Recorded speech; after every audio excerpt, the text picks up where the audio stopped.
নমস্কার বন্ধুরা, আমি হেমন্ত আর আপনাদের সবাইকে স্বাগত জানাই হেমন্ত 44 অফিসিয়াল চ্যানেলে। তো আমার ক্যামেরার সামনে আসার কারণ হচ্ছে আমার কিছুদিন হয়ে গেল অ্যাক্সিডেন্ট হয়েছিল। তো সেখানে সেই ব্যাপারে কিছু তোমাদেরকে বলার জন্য আমি ক্যামেরার সামনে এসেছি। তো আমার অ্যাক্সিডেন্ট হয়েছিল প্রায় 2 মাস হয়ে গেল।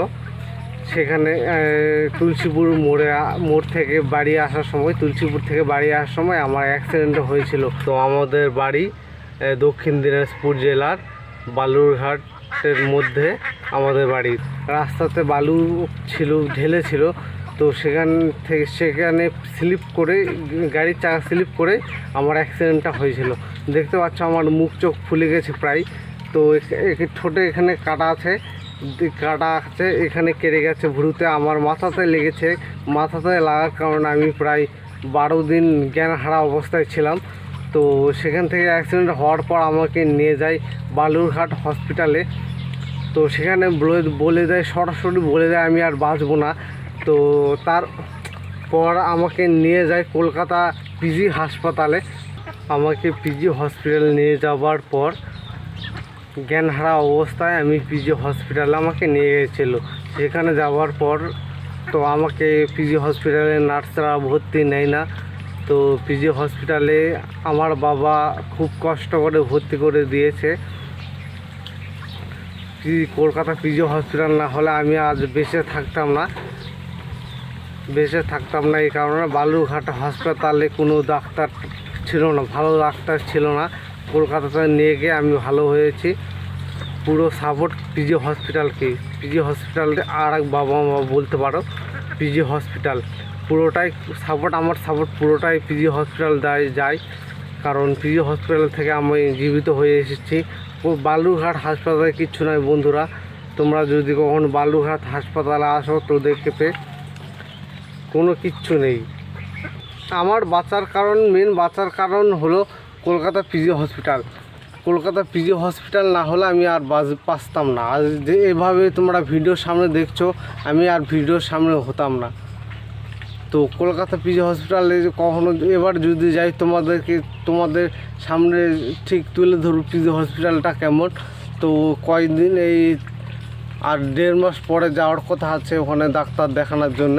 তো যখন যাব তোমাদের ছবি তুলে অবশ্যই দেখাবো। সেখান থেকে ট্রান্সফার করে দিয়ে আমাকে নিয়ে যায় কলকাতা পিজি হসপিটালে। তো সেখানে গিয়ে কয়েকদিন থাকার পর আমি প্রায় ধরে নাও যে আমি ছিলাম অ্যাক্সিডেন্টের পর আমি বেহুশ, প্রায় জ্ঞানহারা হয়েছিলাম অ্যাক্সিডেন্টের পর। তো প্রায় 10-12 দিন জ্ঞানহারা অবস্থায় ছিলাম আমি। তো সেই রকম করে আমাকে কলকাতা পিজি হসপিটাল নিয়ে যায়। আমার বাড়ি হচ্ছে দক্ষিণ দিনাজপুর জেলার বালুরঘাট শহরের মধ্যে। তো আমার বাড়ি গ্রামের এই সাইডে। তো বালুরঘাটের মধ্যে গ্রামের এই সাইডে আমাকে বালুরঘাট হসপিটালে বলে দেয় যে আমি আর বাঁচবো না। তো তারপর আমাকে বালুরঘাট হসপিটাল থেকে ট্রান্সফার করে দিয়ে কলকাতা পিজি হসপিটালে নিয়ে যায়। আমি ঠিক এখনও তোতলা কথা বলছি, কারণ আমি এখনও ঠিক মতন সারিনি। কয়েকদিন আগে আমার অ্যাক্সিডেন্ট হয়েছিল।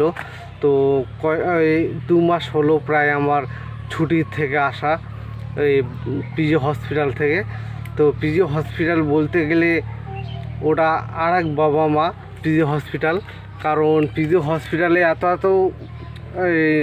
মানে পেশেন্ট যে কি বলবো, আমি তো দেখে অবাক হয়ে গেছি। এত পেশেন্ট ভর্তি হয়েছিল সেখানে। তো আর ডাক্তারও প্রচুর। তো সেখান থেকে জ্ঞানহারা হয়ে আমি চলে আসি বাড়িতে। তো বাড়িতে আমার বাবা মা নিয়ে আসে। তো নিয়ে আসার পর আমি এখন এই অবস্থায় আছি।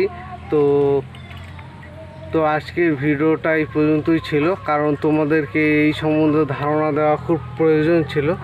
তো এই কথাগুলো বলার জন্যে আমি ক্যামেরার সামনে আসছিলাম।